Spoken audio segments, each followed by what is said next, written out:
श्रीमद् भागवत गीता अध्याय 13 क्षेत्र क्षेत्रज्ञ विभाग योग। अर्जुन ने पूछा, हे केशव, मैं आपसे प्रकृति एवं पुरुष क्षेत्र एवं क्षेत्रज्ञ और ज्ञान एवं ज्ञान के लक्ष्य के विषय में जानना चाहता हूं। श्री भगवान ने कहा, हे कुंती पुत्र, यह शरीर ही क्षेत्र कहलाता है, अर्थात कर्म क्षेत्र कहलाता है, और जो इस क्षेत्र को जानने वाला है वह क्षेत्रज्ञ अर्थात आत्मा कहलाता है। ऐसा तत्व रूप से जानने वाले महापुरुषों द्वारा कहा गया है। हे भरतवंशी, तू इन सभी शरीर रूपी क्षेत्रों का झाता निश्चित रूप से मुझे ही समझ।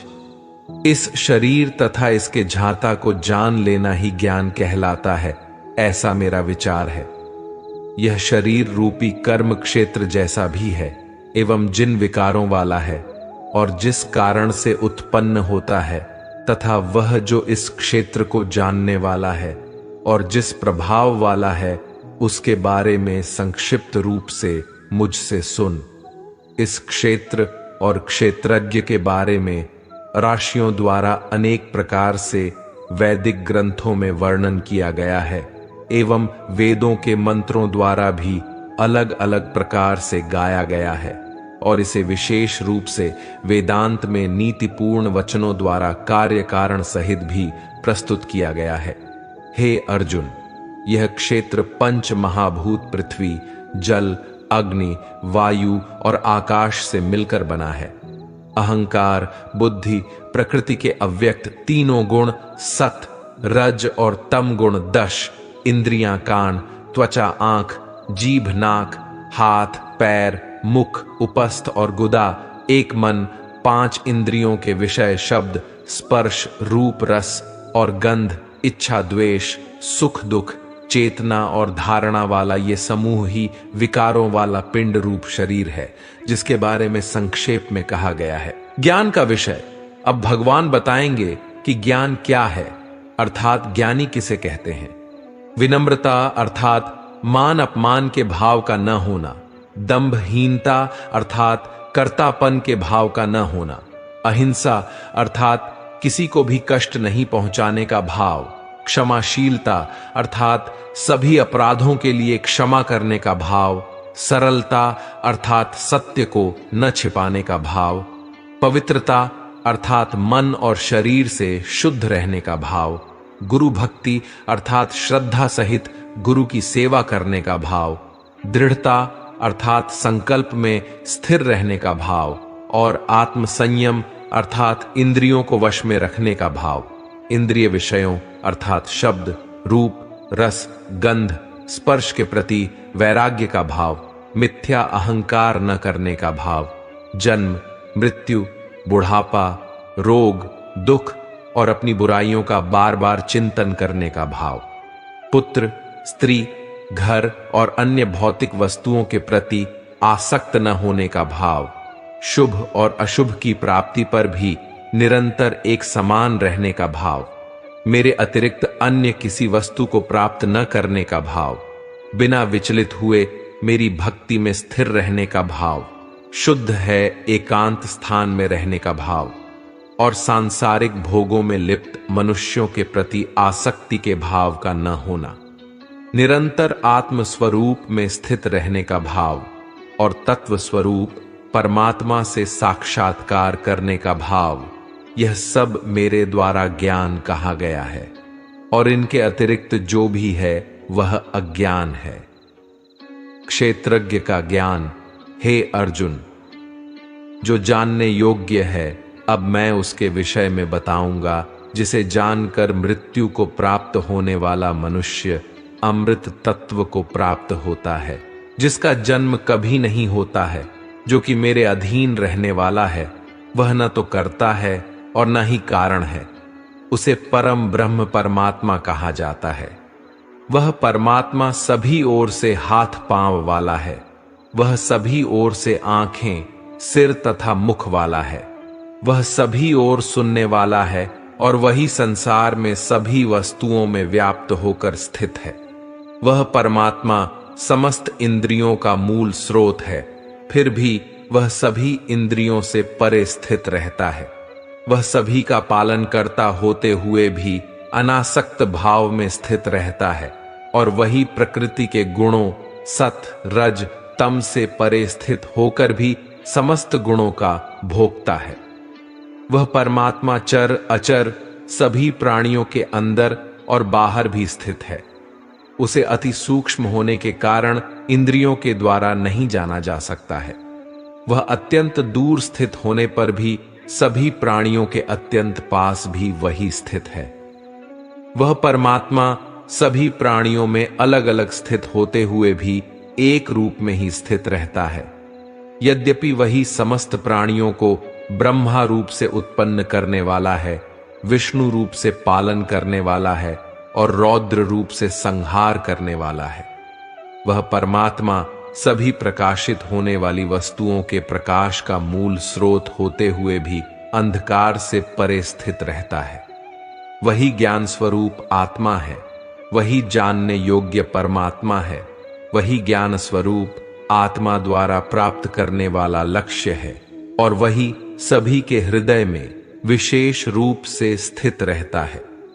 इस प्रकार कर्म क्षेत्र अर्थात शरीर, ज्ञान स्वरूप अर्थात आत्मा और जानने योग्य अर्थात परमात्मा के स्वरूप का संक्षेप में वर्णन किया गया है। मेरे भक्त ही यह सब जानकर मेरे स्वभाव को प्राप्त होते हैं। ज्ञान सहित प्रकृति पुरुष का विषय, हे अर्जुन, इस प्रकृति अर्थात भौतिक जड़ प्रकृति एवं पुरुष अर्थात परमात्मा, इन दोनों को ही तू निश्चित रूप से अनादि समझ और राग द्वेष आदि विकारों को प्रकृति के तीनों गुणों से उत्पन्न हुआ ही समझ, जिसके द्वारा कार्य उत्पन्न किए जाते हैं और जिसके द्वारा कार्य संपन्न किए जाते हैं, उसे ही भौतिक प्रकृति कहा जाता है और प्राणी सुख तथा दुख के भोग का कारण कहा जाता है। भौतिक प्रकृति में स्थित होने के कारण ही प्राणी प्रकृति के तीनों गुणों से उत्पन्न पदार्थों को भोगता है और प्रकृति के गुणों की संगति के कारण ही जीव उत्तम और अधम योनियों में जन्म को प्राप्त होता रहता है। सभी शरीरों का पालन पोषण करने वाला परमेश्वर ही भौतिक प्रकृति का भोक्ता साक्षी भाव में स्थित होकर अनुमति देने वाला है, जो कि इस शरीर में आत्मा के रूप में स्थित होकर परमात्मा कहलाता है। जो मनुष्य इस प्रकार जीव को प्रकृति के गुणों के साथ ही जानता है, वह वर्तमान में किसी भी परिस्थिति में स्थित होने पर भी सभी प्रकार से मुक्त रहता है और वह फिर से जन्म को प्राप्त नहीं होता है। कुछ मनुष्य ध्यान योग में स्थित होकर परमात्मा को अपने अंदर हृदय में देखते हैं। कुछ मनुष्य वैदिक कर्मकांड के अनुशीलन के द्वारा और अन्य मनुष्य निष्काम कर्म योग द्वारा परमात्मा को प्राप्त होते हैं। कुछ ऐसे भी मनुष्य हैं जो आध्यात्मिक ज्ञान को नहीं जानते हैं, परंतु वो अन्य महापुरुषों से परमात्मा के विषय में सुनकर उपासना करने लगते हैं। परमात्मा के विषय में सुनने की इच्छा करने के कारण वह मनुष्य भी मृत्यु रूपी संसार सागर को निश्चित रूप से पार कर जाते हैं। हे भरतवंशी अर्जुन, इस संसार में जो कुछ भी उत्पन्न होता है और जो भी चर अचर प्राणी अस्तित्व में है, उन सबको तो क्षेत्र अर्थात जड़ प्रकृति और क्षेत्रज्ञ अर्थात चेतन प्रकृति के सहयोग से ही उत्पन्न हुआ समझ। जो मनुष्य समस्त नाशवान शरीरों में अविनाशी आत्मा के साथ अविनाशी परमात्मा को समान भाव से स्थित देखता है, वही वास्तविक सत्य को यथार्थ रूप में देखता है।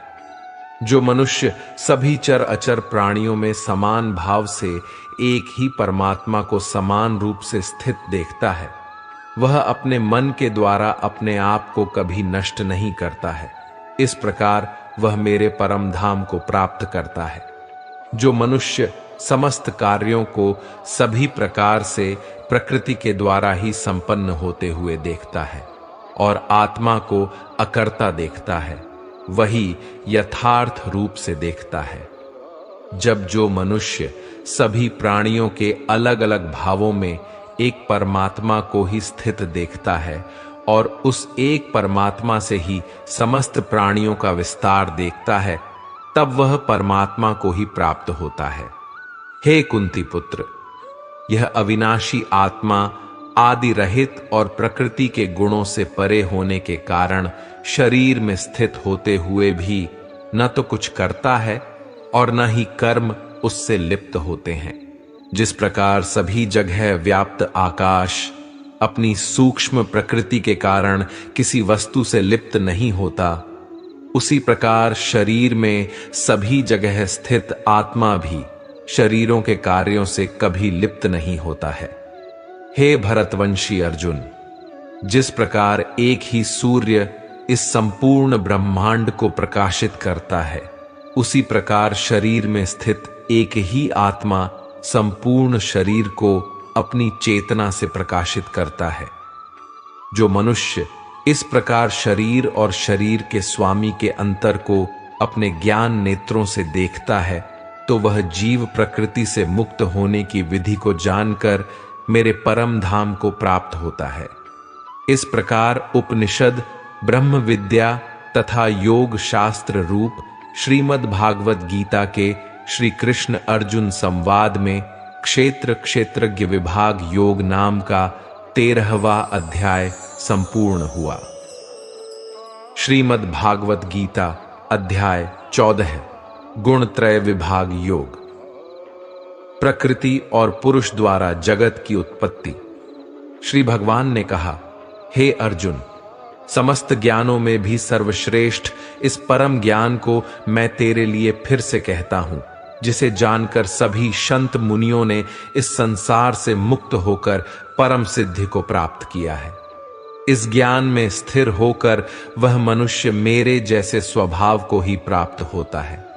वह जीव न तो सृष्टि के प्रारंभ में फिर से उत्पन्न ही होता है और न ही प्रलय के समय कभी व्याकुल होता है।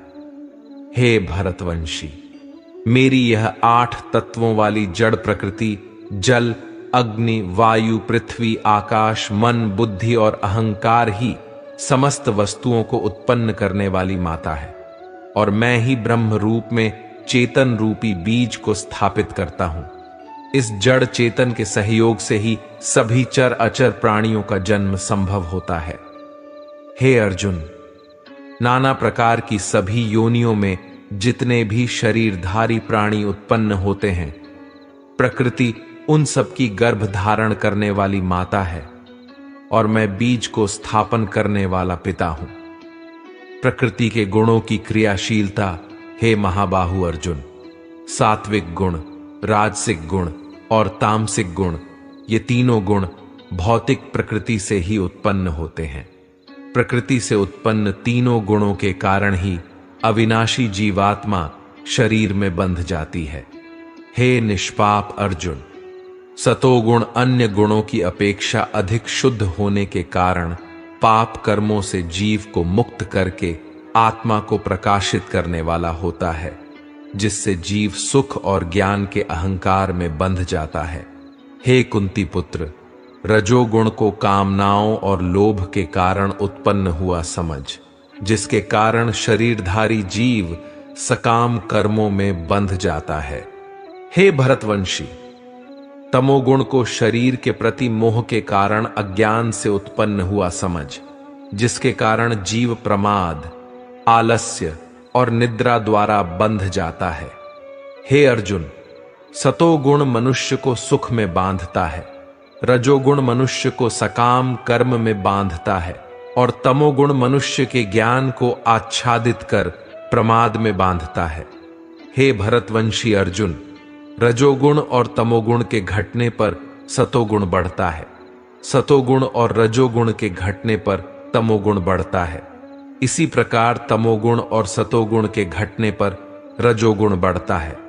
जिस समय इस शरीर में तथा अंतकरण और इंद्रियों में चेतना और विवेक शक्ति उत्पन्न होती है, उस समय ऐसा जानना चाहिए कि सत्व गुण बढ़ रहा है।